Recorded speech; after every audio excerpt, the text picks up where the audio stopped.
Now I know. It's just you turn upstage, you got a little bit of hot sauce on your finger, and then, yeah, you can play Greek tragedy.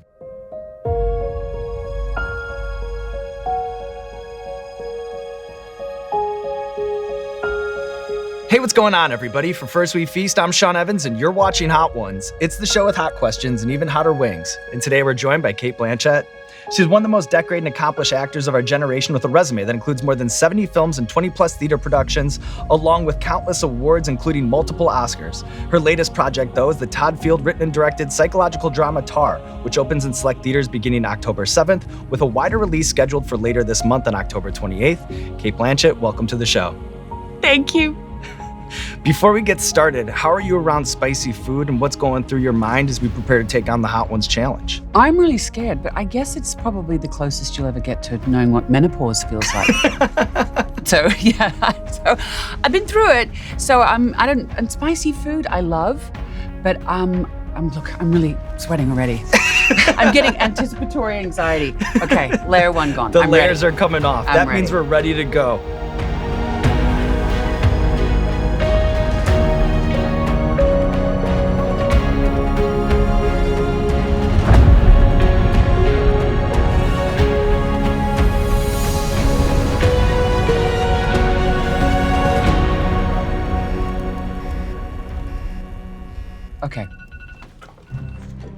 Okay, that's my doctor.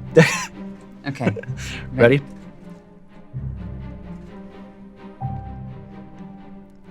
That's manageable. Mm-hmm. That's nice. So in your latest movie, Tar, you play a world-famous composer whose life begins to unravel as they approach a career milestone. What was the experience like presiding over the actual Dresden Philharmonic for the scene featuring Mahler's Fifth? I've heard you describe an electric charge that went through you at the raised podium. Yeah, do you play an instrument? No, I don't. The spoons, anything? Just the hot sauce symphony over here. Hot sauce symphony. Yeah, well, it was absolutely terrifying. I mean, I played the piano as a girl, so I sort of understood an instrument that way, but a conductor's instrument is the orchestra. And so the weirdest thing is, and I don't know why it seems so obvious, that you prepare in silence because you have the score in front of you and you imagine the music in your head. And Mahler's Five, for those of you who haven't listened, you must listen to it. It's a massive, massive, exciting work. And when he gave the downbeat, the trumpet started and then that Traumarsch opened up. It was like an electric charge because that's your instrument and you hear the sound that you'd kind of imagine, but when you have an orchestra like that, it's just, it was better than I imagined it. It was really addictive, actually.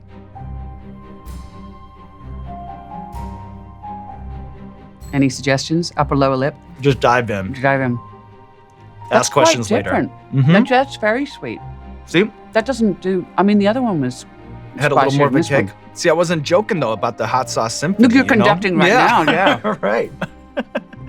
Has anyone ever thrown up? Oh, not on the set. Okay. Why, do you feel like you might? Not yet. Not yet? All right. Just keep, but I'm prone. So I'm intrigued by this quote of yours for an upcoming role that you have in Guillermo del Toro's Pinocchio, where you play an animated monkey and said, "I'd listen to a lot of different chimpanzees, then try everything out."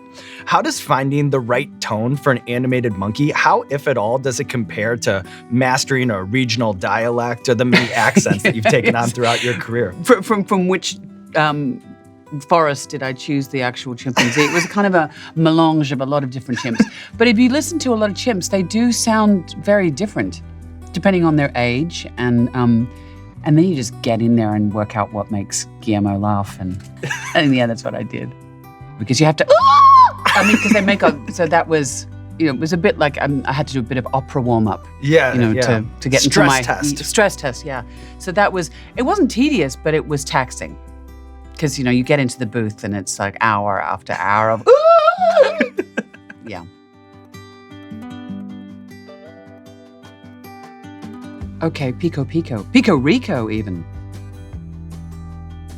This looks like a fine wine. Yeah, got a chili oil in this one. Have you ever drunk a whole bottle of it? A whole bottle of... How far do you go? Like, have you ever, of a hot sauce, have you ever drunk a whole bottle of it?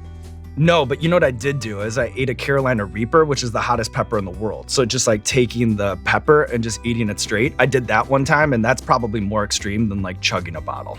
And what happened? It just felt like I had food poisoning for like a whole evening. And then you did it again. And then I did it again, and then I did it again. How and then old I did were it you when you again. did that? I was a young man, 28, So when did still naive. When did you start doing this? When did you realize that this was your gift? Oh, well, thanks for putting it that way. I almost think of it as like the cross that I bear at this point, Right. But it wasn't a huge hit at first, but then we had this moment where it kind of like broke through in this mass discovery sort of way. Yeah. And I remember at the time I was talking to Chris, who I started the show with. Hi, Chris. Hey, And- Chris. And I was, I see that you're over there and you're not up here. yeah, he likes to hide in the shadows. He doesn't always want to been be that way, accountable. right? He doesn't want to answer for any of this. Yeah. But I was joking with him, like, I'm eating a lot of hot food, nobody cares. And then we had this moment where it kind of broke through with a Key and Peele episode that kind of went like crazy viral, and then the whole catalog kind of lifted with it. And then we Right. were kind of off to the races from there. And then here we are, season 19 with you in the seat. So that's Season kind of the 19, story. I can't believe it.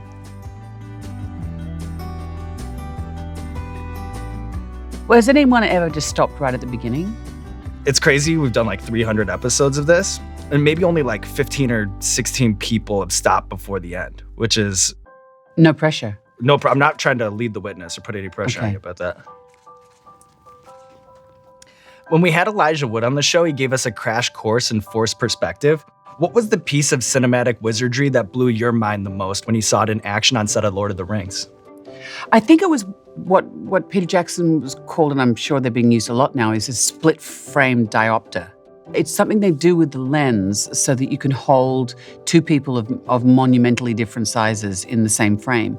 And that they would build a table where on one side everything was obviously, it was a bit like, a piece of theater, is that everything was large on one side and everything was small on the other side.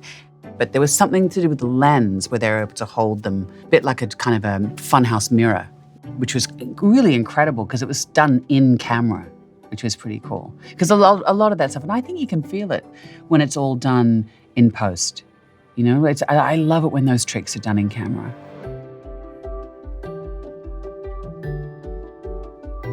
Okay, this one looks really scary.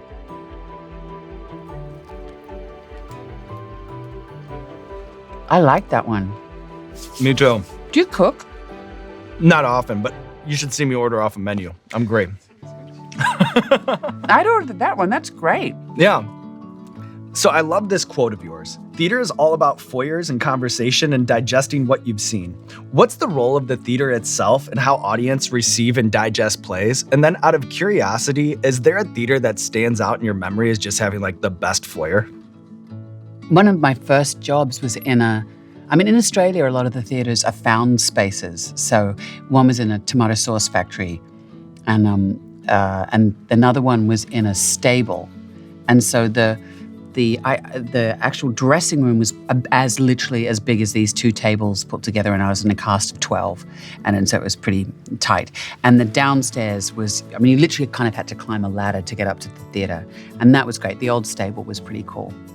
What did you learn from being on the other side of the audition table during your time running the Sydney Theatre Company? Well, actually, when I first came out of drama school, people didn't know what to do with me. I sort of didn't fit it into any kind of box. And a casting director in Sydney took pity on me, and she would call me in to read opposite people. And that was such an education, because you could tell as soon as people walked in, you go, you're not going to get the job. Like as soon as they walked in the door, and you could tell the people who had a fighting chance, and so reading opposite them was kind of incredible. But then when we were, my husband who's here, who's not eating hot sauce today, but here for support. Yeah, here for support. Yeah, he's going to hold my hair back as I throw up into the bin. But it was amazing to be on the other side of the dressing room door to the theatre. When you're directing a play or when you've produced a show, the actors go out, and I felt a profound relief that I didn't have to go out there. And then in talking about your relationship to doing film roles versus theater, I've heard you say that you're filled with regret on the last day of a movie shoot, because it's then when you really start to understand the character. Yeah, and all the things you coulda, shoulda, woulda done. Is there a movie role of yours that you most wish you had 8 shows a week to hone? Probably the one I just did. I mean, it's always the one I just did. But kind of for good reasons, not filled with regret, just that I felt so, I don't know, alive. Kind of like eating a hot sauce, really. That's what it does. It blew my That's mind. What it does, yeah. Gets the blood pumping, gets the heart racing.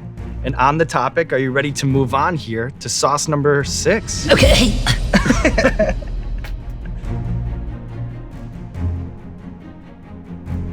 Scotch bonnet. That's very good for your gut, turmeric. Nobody's got better digestion than me. No.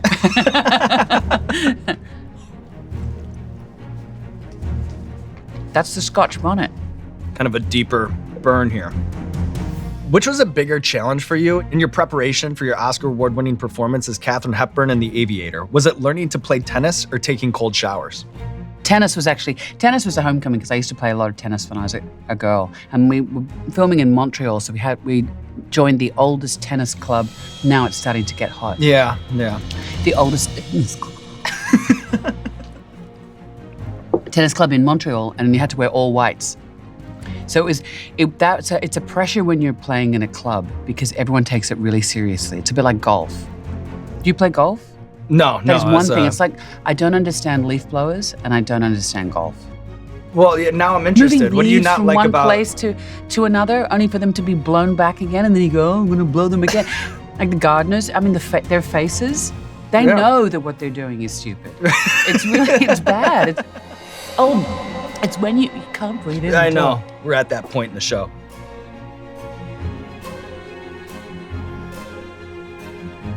Karma sauce. That's a great name. It is.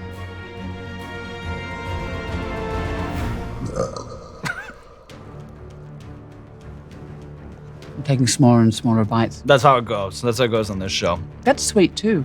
Yeah, but then it kind of builds on you a little bit. But see, I've just been pushing them all to the corner of my mouth. Oh, I haven't been you've got a swallowing hack anything. over here, yeah. I'm going to get like a chipmunk. Do you have a favorite one of your scenes or most memorable Cate Blanchett scene revolving around food? Oh, I had to, that's really hot. Yeah. I had to cook, I had to prepare a meal in a Barry Levinson film that about 2.5 people saw called Bandits. And that was more about the preparation process, and it was a dance number. So it was more about that. I love that. Now my eyes are watering. I know, but just be careful. Be careful. No, but that's an amazing trick. Actually, an actor told me, an older actor, stage actor told me, if you need to cry, you turn up stage and pull a nostril hair. And it works. But now I know. It's if you turn up stage, you got a little bit of hot sauce on your finger. And then, you can play Greek tragedy. One more food question for you. Okay, can I? Sure. Yeah. No, I'm fine. Oh, very careful. I know. Yeah. Okay. Where does being the original Tim Tam girl fall on your list of career accomplishments? And then do you have a favorite line from one of those 90s commercials? Yeah, no. I wanted to go to India, and I didn't have any money. And then I got a Tim Tam commercial, which is pretty much up there because it's one of my all-time favorite biscuits. But I mean, talking about having to eat the same thing over and over, that's the thing with doing something like that is I had a lot of Tim Tams and then I never ate them ever again. Because you do eat a lot of them when you I guess it's like if you did a car commercial, right? Like yeah, or if you did a show where you eat wings all the time. What, can you imagine? Right. It is what it says on the bottle, I guess. Beyond insanity. All right.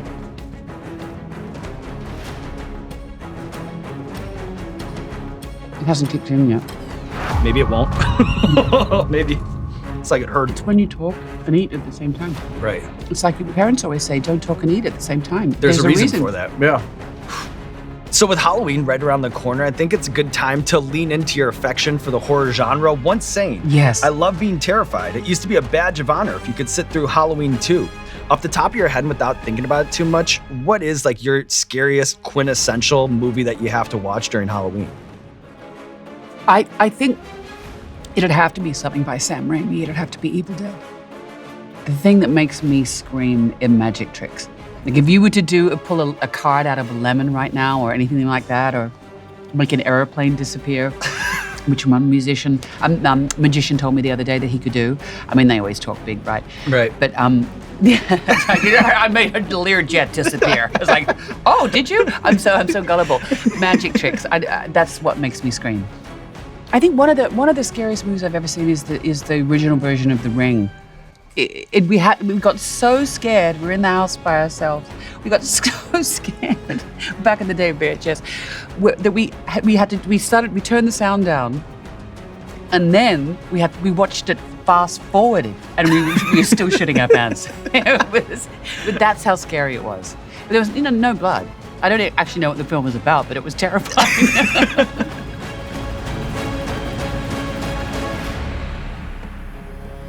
Okay, unique garlic. Oh, I'm gonna eat it. Okay, all right. So when we had Seth Meyers on the show, he likened documentary now to building a ship in a bottle, a hobby that lets him escape from his everyday work grind. What to you was the appeal of that show when you appeared in a parody of a performance artist loosely based on Marina Abramovich? Well, they asked me to do that one, and it's always great to, excuse me, sorry, Mum. You should never belch in public. And that was such a strange ask, So, but the one I pitched to them was then they said, look, if you ever see a documentary that you think is rife for kind of parodying, let us know. And I saw this really sweet documentary set in Blackpool in the north of England about 3 different hairdressing salons. And up in the north of England, all they talk about is dying. It's just like death is just, we sit down and we would have talked about how whoever, that's all we would discuss. And it was such a sweet, beautiful documentary, and I gave it to them and they went for it. I mean, we could probably, how would we parody this? Oh. We could make it, have you made it, make a documentary about yourself, then I'll send it to Seth, and then I can play you. Whoa. That's a meta idea, isn't it? I love that idea. Yeah. That's a crowd pleaser. That's going to work. Okay. What's this? This looks really... Are you going to throw it at me or something? Is that what this is for? Oh, do we have to pour this on?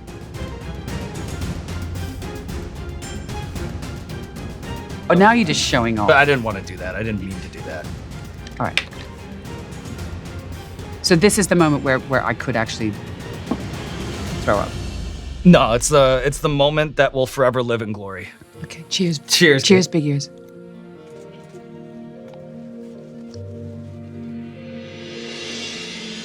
I know. That's really not good. But the good news is, we've reached the end, and just one more question before we can roll credits. And I've heard you talk about the memories that you have of doing musical at university that would play to a crowd of 3, 2 of whom left at intermission. But even after all of the success, the international franchises, the countless awards and fanfare, you still to this day say, the only way I can do it is I just pretend that no one's going to see it. How has having a no one's going to see it philosophy served you as an actor? Well, it was a very memorable experience. We did a musical about climate change, and I realized then that you should probably not have that crossover too often. And we did have 3 people in the audience, and after the intermission, there was one little old lady, and we said there were 7 of us in the show, and we said she didn't have to stay there, but she really wanted us to play it out, so we did. But I think it's the way I deal with the anxiety of it, because you have to have a sense of a lack of consequence. You know what I mean? So you're gonna embarrass yourself, and acting is embarrassing a lot of the time. You embarrass yourself in public. You really do have to pretend that no one's going to see it, and frankly, that's often the case with the things I do. But hopefully not with Tar. Not with Tar, and I don't think with this episode either. Throwing caution to the wind, taking on the Hot Ones gauntlet, and living to tell the tale, and now there's nothing left to do but roll out the red carpet for you. This camera, this camera, this camera, let the people know what you have going on in your life. What? Like if you have a movie coming out or anything. Oh, yes. I've just made a movie with Todd Field. Is this, can I do this? Yeah. Can I tell people?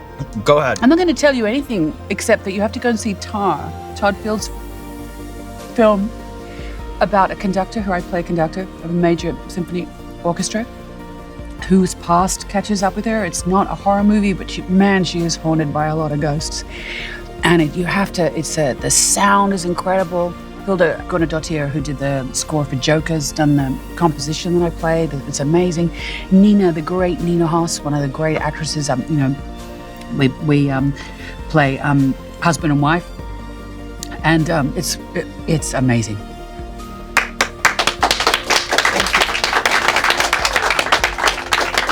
You did so good. You did so good. That's really hot.